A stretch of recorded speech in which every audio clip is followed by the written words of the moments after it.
Hi, everyone, and welcome to the NeuroNexus podcast, where we take a deep dive with the researchers using our tools to push the fields of electrophysiology forward. For over 20 years, NeuroNexus has been a leading provider of silicon probes. In response to the evolving needs of the field, we've expanded into data acquisition systems, accessory instrumentation, and cutting-edge software, together supporting rigorous research featured in nearly 5,000 publications. In this show, we break down the science, the setup, and the real-world lab experiences that don't always make it into the publications. Whether you're a longtime NeuroNexus user or just getting started in electrophysiology, you'll find something useful, relatable, and inspiring in every conversation. So let's get into it. Hi, Dylan. Hi, Rosie. This feels funny because we've already been on 2 calls together today. I know. But yeah, so today we're going to be talking about the new Radiens 4 launch that we've been working really hard on. And so as our lead developer, you have so many insights into Radiens and kind of where it's come from and where it's going. And so you're definitely a great person to talk to about the new things that are coming, but also just like where it's been. So yeah, do you want to introduce yourself a little bit? Sure. Yeah, my name is Dylan Kipke. I've been working at NeuroNexus as a software developer since 2019, so about 7 years. I grew up around Ann Arbor and went to school at U of M, so definitely a native here. NeuroNexus is an Ann Arbor company, so I think that's a cool thing. What did you go to school for? What was your training in? I actually studied materials science and engineering, so that's what I got my bachelor's degree in. Cool. Yeah, was able to do some programming and learn some numerical techniques as part of that. Very cool. And so you said that you've been working with NeuroNexus for the past 7 years, but NeuroNexus has been around for, I think we just celebrated like 24 years. And so Radiens is relatively new compared to our probes, our hardware. And so when that got started, I guess, like, were you there at the inception of Radiens? Pretty much, yeah. So we went through a few generations of acquisition system software, and Radiens is the newest one. But just to give a little history, so we have our SmartBox acquisition system, and the original one we now call the SmartBox Classic, which was based on the Opal Kelly USB 2 platform. And so I'd actually done an internship at NeuroNexus when I was in college, and actually worked a little bit after that, right after I graduated, as like a contractor and working on the Lego software for that original SmartBox Classic. And so what year was that? this would have been in 2014. Okay, cool. Yep. So that was like a totally different code base, and that was like a Java-based application to control our SmartBox Classic. But I believe that's when the name Lego, which is one of our Radiens apps, originally came about. But then when I rejoined the company in 2019, they were just starting to ramp up like a new generation of the software. So they had a new generation of the SmartBox Pro for the acquisition hardware. And so then that was the kind of the first thing I did was work on creating the acquisition software for that, which was a Lego. We might have called it like V2 or something at that time. But so that was the first part of it, but like the kernel of the idea for Radiens was there probably in 2019 that started. So with the idea of being like a holistic platform for doing ephys and neuroscience beyond just controlling an acquisition system. So we envisioned a Lego as the first Radiens application at that point. And then we added Vidiri and curate. And then, yeah, now we're getting to the point of making a new generation of the platform, a new Yeah. launch. Yeah. So did Vidiri and Curate, did those kind of come simultaneously, or was there one and then the other? I guess this is just because I'm curious. I think those came simultaneously. Hmm. Um, so yeah, we've just been kind of a little bit of trial and error trying to figure out what's the most useful for our customers and the scientists. When we throw out these terms, they're kind of a little bit meaningless in a vacuum, but the thought is that Alego is to acquire data, so it's meant to control the acquisition system, and then Vidiri is to view data, and Curate is to like curate or manage it. So, but originally we had some of the like viewing and managing features in a Lego. But then I think when we created like V3 of that, that was maybe around like 2021 or something like that. Then we split off Vidiri and Curate into separate applications to be able to just be a little more focused and just make each one of them kind of like feel richer and targeted.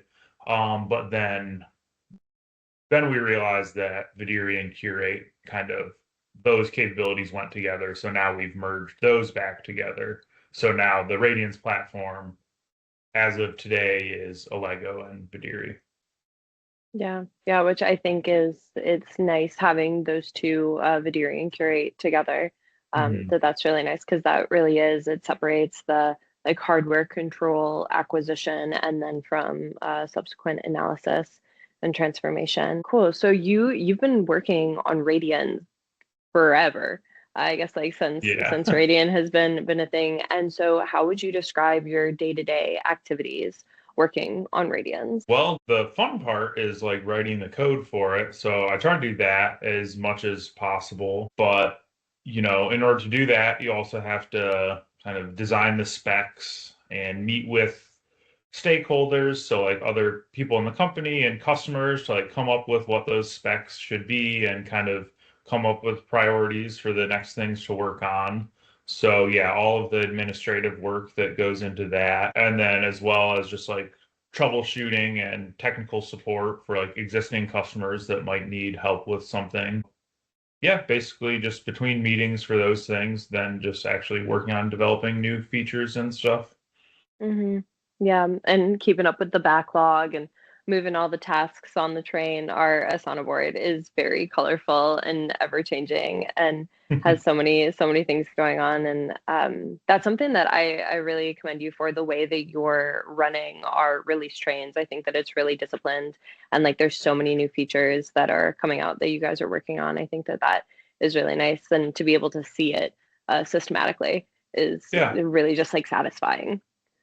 Yeah, thanks. Yeah, so we have one other developer right now who's very good, and Shout we've out had Aaron. other, yeah, and we've had other like contractors and stuff throughout the years. So yeah, that's the as like the lead developer, that's the other part of my job is doing like the project management Hmm. aspect. So yep. And so you said that your favorite part is actually writing the code to go into the Radian software. And now, is there one particular part of the code base that you're really proud of? Yeah, I like working on visualizations. It's satisfying to write some code and then you can see it not just as like abstract results, but like in terms of actual plots and figures on the screen. So, for example, monitor tab is one of those where just like a lot of work has went into just like how exactly we draw those traces and trying to optimize it to be as smooth as possible and showing exactly what you need to see.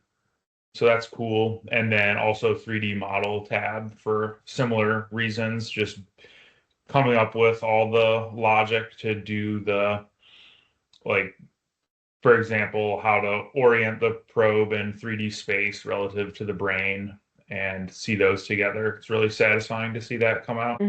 Yeah, and I think because the experiments that the software is being used for, like those are already complex enough, and then the data is massive and difficult to work through. And so having a good software that can visualize it for you. So at a glance, you can tell what's going on, you know where you're at in the brain. Like what a powerful tool. Okay. So for someone that has never used Radians, or I guess even someone that's like never even heard of Radians, but what was the goal of this software from its inception? Yeah, the goal was to make software that just made it really easy for anyone to do ephys and to do science and just to see some scientific results. And whether you're a PI or a postdoc or a grad student or undergrad, like basically for any level of experience, we wanted something that would work for someone who didn't know how to write Python or didn't know like all the technical terminology. Basically, it's just like, no, you should just be able to turn it on and start seeing signals and like start hearing spikes. And then that kind of really sparks excitement and discovery. Yeah, because it is super intuitive, at least in my perspective from the other softwares that I've used and had experience with. Radiance is like, it's really elegant. The user interface is beautiful and it's very straightforward. And I remember in one of my first meetings with you and Aaron, we went out to lunch and we were talking about it. And I think Aaron said like the goal is for users to not need to look at the manual. Like we have a technical manual, but we want everything to be embedded in the software so people can just figure it out. And I think that that's so like, man, what a great approach. And so then having that kind of philosophy with the inception of Radians is, and then as Radians continues to evolve, like how do you continue to keep that in your mind as you're like making updates and doing things? Because I'm sure that now that you've been working on it for as long as you have, you've become very used to, and even like me working with it for the little bit of time, like I'm getting more used to things. And so how do you keep that, like wanting things to be intuitive? How do you keep that at the front of your mind? Yeah, that's a good question. There's a couple ways that we do that. I mean, for sure, as you said, it's an easy trap to fall into that, like, the more you become a domain expert as someone who's working on it, the easier it is to forget that what others don't know. There's a good XKCD comic about that where it's like, oh, experts like continuously overestimate how much non-experts know, and it's like a couple of geologists, and they're like, it's so easy to forget that most people off the street will only know like quartz and a couple of the feldspars. And they're like, of course, yeah. So yeah, but we have some kind of style guidelines just in terms of the actual like visual style of the app of like, the primary button looks like this with a contrasting color, and then the secondary button looks like this. So it's kind of easy to just slot in. It's like, okay, so what's the one action a user needs to do like with this page? And then like, here's the button for it. Or even if it's something, it's like, or do they even need to click the button for it? It's like, can we just make it show the data, make it show the information automatically? That's kind of the first ideal thing to do. And then work down from there. And we also have like the architecture that supports that, where we've got a really sophisticated backend for our software, and then we provide CLI interfaces into it. So, for example, Python. So CLI is a command line interface. So, and then we also, so in other words, it's kind of like if you want a full, richer set of functionality, you can use the terminal or your command prompt to do that, or you can integrate it with Python. But then it's like, so out of all of that rich capability, it's like, what's the subset that makes it into the UI? And the fact is just like a subset. So that kind of helps with that approach. Because I like to be very efficient. Like we have such a big backlog, as you said, where it's like, I don't really like to spend my time to add something if I don't think someone's going to use it, or if I don't like see like a strong reason for it. So yeah, in software development, there's an acronym for that called YAGNI, which means you ain't gonna need it. So it's in other words, like, don't add something because you speculatively think it might be useful. It's like, no, add something when you need it. And that's kind of just the approach I follow in general. And I think that bubbles up to like user facing interfaces as well. Yeah, yeah, man, very good and thoughtful answer. And I guess that kind of leads into the next question, is that when you're deciding what features need to be added, how are you like deciding which features? Because I know that we get feedback, we get a lot of feedback from our customers about the experiments that they're doing and the features that they would like to see. And then also internally within our team, everyone's got ideas about something that might be useful, could be cool. And so, how do you and the dev team like really hone in? Because there's thousands of possibilities. Like, how do you really hone in on, okay, like this is going to be the next feature that needs to be added, whereas like this is something that, we might put on the back burner? Yeah, no, I mean, that's definitely one of the harder parts of the job for sure. It's basically just integrating all those different channels, like you said, where our feedback and requests from our customers, as well as like our internal goals, like initiatives that we're working on. So it's just kind of like triaging all of that.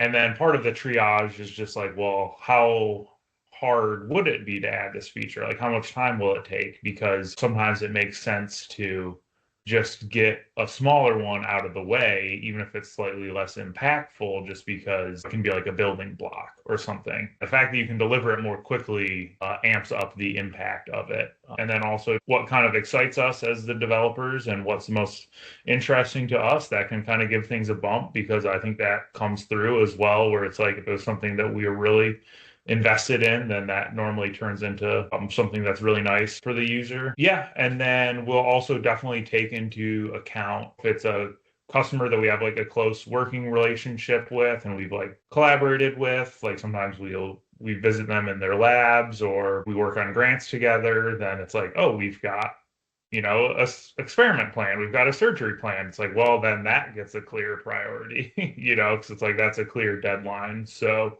yeah, that's a good way to get your things bumped up the priority list, is to have a collaboration with us with a surgery planned. So Yeah, yeah, that is one thing that I really appreciate about the way that our team works is like we're in close and constant communication with our customers about what they're doing, how it's going, and what they need. And so even like getting one of our beta testers for Radiance 4, he's like, I have these new experiments starting on this day, so like, can I get it this mhm. day? And then people wanting different features, knowing that they have experiments coming up, and it's like, okay, we're going to bump that to the front of the line. I think that that is something that's really unique about NeuroNexus and Radiant specifically, is because it is really like for the people that are using it, which is awesome. Mhm. And so one thing that I don't know if a lot of people realize this, but like Radians is an ever evolving software. Like you guys are putting out new releases every 2 weeks. With people not knowing that, I guess, like, can you speak a little bit more about the constant updates that are happening, and like why those are happening and how those can benefit people? Yeah, I mean, they're happening just because we have so many more things that we want to add to the software, whether it's new features or just improvements to existing things. That is our job. That is our purview, to just keep improving the application. And so I guess if someone is listening to this and they have a feature request, like what would the best way for them to get that to us, to the team, and then into Radians? That would be to contact us. I guess to Yeah. contact you, Rosie. Probably. Uh, Let me know all the feature updates you want to see. So in all of the time that you've been working on Radiance, I guess like from the start with a Lego, what has been the most difficult part of it that you've had to like really work through? I would say the most difficult part is just supporting all the different configurations, because we're cross-platform. So we support Mac OS, Windows, and Linux. And then we've also supported a lot of different hardware devices over the years. So right now we have our SmartBox Pro, and we also have a partnership with Context. And so we support the XDAC devices. With our SmartBox Pro, we also have our Synapse probes, and those have like another separate acquisition box which talks to the SmartBox Pro. So there's just a lot of different hardware configurations to support.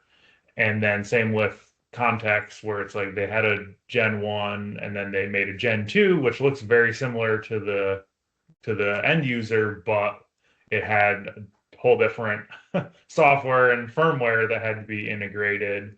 And like even within our smart box, like during COVID, there was supply chain stuff. So we had to, our suppliers were changing the parts that we used. So we had to make a different board generation, and that required different firmware and different software. And then also even just going from the SmartBox Classic, which was the USB 2, to the SmartBox Pro, which was the USB 3. So it's just a lot of permutations to make sure that all those things can work. So that's definitely the trickiest part. Yeah. Yeah. Yeah, I guess just being able to support all of the different things, because yeah, Radiens can be very, very widespread on all of the platforms and all the hardware. So yeah, I can understand how that would be difficult. I guess speaking of difficult things, I know that in some of our internal conversations, we'll be talking about changes and features, and as someone will say like, oh, like that must be pretty straightforward. And I know you and Aaron will be like, actually, it's not. And so what would you say is something that seems like it would be really easy to implement, but it actually takes significant time and effort to do? And I mean, like, you can just give me an example of something that like maybe you thought would be really easy, but turned out to be like a much bigger project. Well, the recent example of that was the mapping. So yeah, anyone that's worked in a lab probably knows that mapping is a huge headache. Like going back to what I said about the main goal of our platform and our software is we want it to just be very easy to use and get right. And so I think we achieved that, certainly for our probe customers. But yeah, it definitely was a lot of work behind the scenes to get all that mapping correct. And so that would be a potential, we could definitely improve that as well in terms of making it even more like modular and supporting more different types of user-defined mappings. But yeah, that's something that's certainly easier said than done. But in general, I think it's interesting when stakeholders suggest features or have ideas. I find it interesting that people who haven't actually worked on it, which is most of us, because really only Aaron and I work on it, they tend to not have much intuition for what's easy and what's hard. Like I love all the suggestions regardless. It's not a slight at the commenters, but I think it's just an interesting phenomenon that's probably true across other domains as well. But yeah, a lot of times we're like, oh, would it be easy to add this? And it's like, no, that would be hard. Whereas like, oh, would it be, would it be in any way possible to add such and such thing? It's like, yeah, actually that's a trivial one-liner. Or it's like, yeah, actually we already have that because it was a trivial one-liner. I think there's a relevant XKCD comic for that one as well. So we can maybe add those in the episode notes.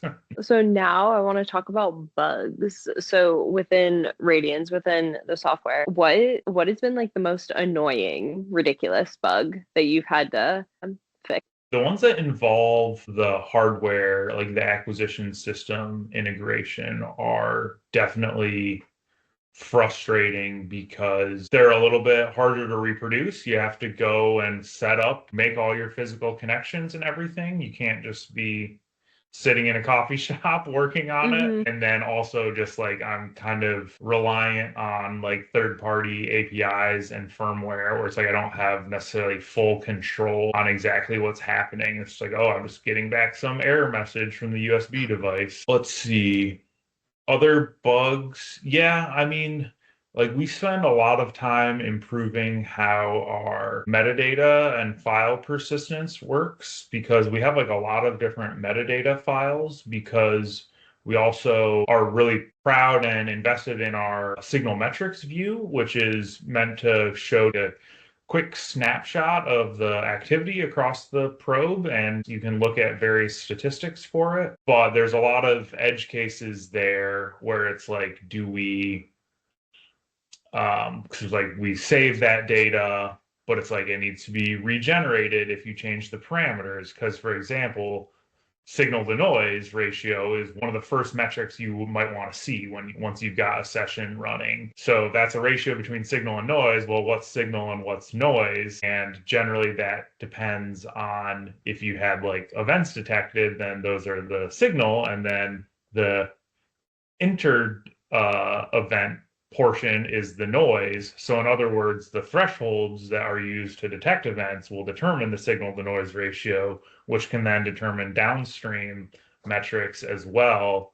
So just making sure that that's fully supported both in like the real-time Allego acquisition, or then if you are replaying that same data file in Vidiri, or then if you're tweaking the thresholds in Vidiri, or if you're running a spike sorting and that also uses the event detection thresholds. So just making sure that all of those like files play nicely together is definitely something that kind of takes continual work and thought. Yeah. Yeah. Has there been a particularly satisfying bug that you have fixed throughout Radian's development, something either you were having issues with or you knew that a lot of customers were having issues with, and then once you got it solved, it's like, yes, nice. I would say for me, the most satisfying thing is kind of less customer facing. So, I mean, yeah, we've fixed so many bugs throughout the years. I guess I could have looked through the commit history to try to find a specific answer to that question. But I will say that we don't, if it's something that blatant, we try to avoid releasing a bug that would maybe be as big as you're describing. So we would hope that like the user wouldn't even see that. Which obviously isn't always the case. But for me, the most satisfying ones are like internal bugs to the development process, like just when we're upgrading some of the tooling we're using and some of the software libraries we're using. And so like this is just getting super into the technical weeds, but like when we're switching out Webpack, which we're using as our bundler for the front end, and we're on an old version and it just was like slow and not working well, and we're like, oh, let's switch to a new tool called Veet. That was a bit of a process just because we had like some very specific things we needed to handle, and we had kind of like a unique situation. So there's a lot of just instances of trying to run the app as a developer and then just seeing like a white screen, or just like it doesn't even launch or anything. And it's just like, okay, I got to get to the point where I can run the application with this new tool set. And then it's like, once I did, that was very satisfying. And then it was like, oh, wow, this is so much faster and easier to use. So it was like making the choice to make this upgrade paid off. But that's something that the customer or the user doesn't see at all, because the application that's delivered to them at the end of the day is, that's just like an invisible dependency. So yeah, this has me thinking it's really fun going through the software with you and Aaron, because compared to the other softwares that I've used, I love Radians. I think that it's great. All the features are really cool. They're really crisp. They work well. But going through with you guys, you're like, what if we change the color of this text box? You're like, this should look a little different. I feel like you guys see all of the little tiny things. Yeah, it's just very interesting with that. So then moving into the researcher experience with Radians. So when someone is going to be using Radians, what do you as the developer want their experience to be? We want it to be exciting, I guess. We almost want the software to be kind of invisible, and we just want them to just be able to think about their experiment and their signals. We just want them to be able to see their signals easily. And so we want it to be intuitive and not cumbersome. Yeah, interesting. I like how you said you want the software to be invisible. Like it really just truly is a vehicle for the data, and the visualization and kind of understanding of it. That's I like that. That's cool. Do you think, compared to the other softwares that are available now, do you think that there are any particular pain points that scientists deal with that Radians kind of mitigates for them. Even thinking like this nature of data, it's big and you can just go in and do all of it manually in Python or in Java and like a bunch of coding, writing a bunch of algorithms to do it. How do you think Radiance kind of helps with that as well? Yeah, so in terms of pain points, kind of just gets back to the intuitiveness that I've mentioned, where, yeah, in using some of the other software, and we can like cross-reference other software that can control the XStack boxes, for example. There's just a lot of kind of almost see them as old school like file menus, and it's just like, well, how do I achieve such and such? It's like, well, I have to dig through a bunch of different menus and kind of search for something that might be related to what I want to do.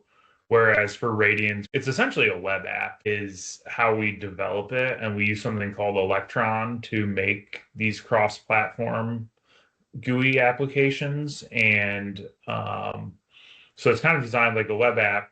So basically everything that's relevant for what you're seeing should just be like there as a button for you to interact with or as an option and not be like buried in a menu. So that's the user experience pain point. And then just in terms of the data analysis, yeah, we spend a lot of time trying to optimize our code to handle large data sets, like large channel counts and long recording durations. And yeah, we just want Vidiri to be something that you can just open up and then quickly scroll through any of your files and find like interesting segments from, even without any coding knowledge, but then also supporting exporting to Python and MATLAB. So it's still open to any sort of analysis pipeline that you have, still compatible with it. Okay, awesome. So then as far as the future of Radian, so with Radiance 4 coming out this week, so exciting. It's very different than what Radiance has been in the past, and it's going to continue to develop. So where do you see it developing as kind of this new starting point? Yeah, so one of the big exciting things for Radiance 4 is the standard tier, which will just be free for anyone to use with a subset of features that I think would be useful for anyone, whether just undergraduates learning all the way up to researchers. That'll be pretty exciting to see how people end up using it. And we're also kind of in the background setting up infrastructure to support more cloud-based usage. So that will be probably the next big aspect of Radiance 4. We're sensitive to people like owning their own data and keeping their data secure on their own servers and stuff. But we have systems that can compute the metadata and then upload the metadata so that you could just be on your phone in the coffee shop or the library and just be like, hold on, like which of our recordings got these results? And you can just be on our website scrolling through looking at the dashboards of the signal metrics or just metadata views over the quality of your experiments. So I think that'll be cool. And then we also have our own spike sorter, which we're very proud of and we think works quite well. But that's definitely something that we want to do, is to do more benchmarking of it against other existing spike sorters and like publish those results and everything so everyone can see for themselves like what they're getting and what the differences are. And then that's something that we're thinking about, is hosting those in the cloud so you could kind of not have to set up your own spike sorter pipeline, but just kind of in one click, just be like, oh, sort this file between Kilosort or between Radians sorter, and then see the different results. Those are some of the possible things that might be coming soon. So now thinking about Radians in the context of all like ephys software that's available, where do you see the evolution of ephys software as a whole going in the next like 5 to 10 years? Because so much has happened with it over the past couple of years, and like it's only going to continue to grow, especially with cloud, especially with AI. And so where do you see that going? Yeah, I think data integrity will become a focus. Yeah, that's one of the things we support is just the provenance tracking. So it's like, oh, where was this data set derived from, as well as what were the conditions it was initially recorded in. And with AI and everything, like it might become easier to like tamper or like fabricate data sets. So that's something I'm envision is maybe just like tools to like prove when you're ready to go publish that this is legitimate science. So that's maybe one direction. Yeah, I mean, AI also makes it easy for anyone to write like Python code to do their own data analysis. So I imagine that would play into the evolution of ephys software as well. Okay, well, I guess before we wrap up, do you have any final words to someone that is currently using Radiens or considering integrating Radiens into their workflow? Welcome. Come join us. Let us know what you think. Yeah, if you want to see signals in an intuitive fashion, then come check it out. Cool. Great. All right. Well, that's all the questions that I have. This was really fun. I feel like I learned even more about what has been going into this awesome software, and I'm super excited for it's launched, I guess, even though we haven't put the official announcement out. I mean, because like it's live. So, Yeah, okay. totally. Cool. Well, thanks, Dylan, for sitting down. This was awesome. I appreciate it. Yeah, thanks, Rosie. All right, everyone, that is the end of today's episode. Thank you so much for tuning in. We've linked today's guest in the show notes, so please go check them out. They're doing truly incredible work. You'll also find a list of the NeuroNexus products they used in their research, which we hope is helpful whether you're setting up a lab or optimizing your current workflow. This show wouldn't be nearly as interesting without the researchers who join us. If you're using NeuroNexus products and want to showcase your work, we'd love to feature you through a full episode, a short spotlight, or simply sharing your research with the community. You'll find a showcase submission form link below, so go ahead and fill that out. If you found this episode interesting, make sure you're subscribed so you never miss a conversation. We're actively building connections within the electrophysiology community, so come join us on LinkedIn, X, Blue Sky, Reddit, and Instagram. This podcast is powered by NeuroNexus Technologies, advancing electrophysiology at every step. We'll see you next time.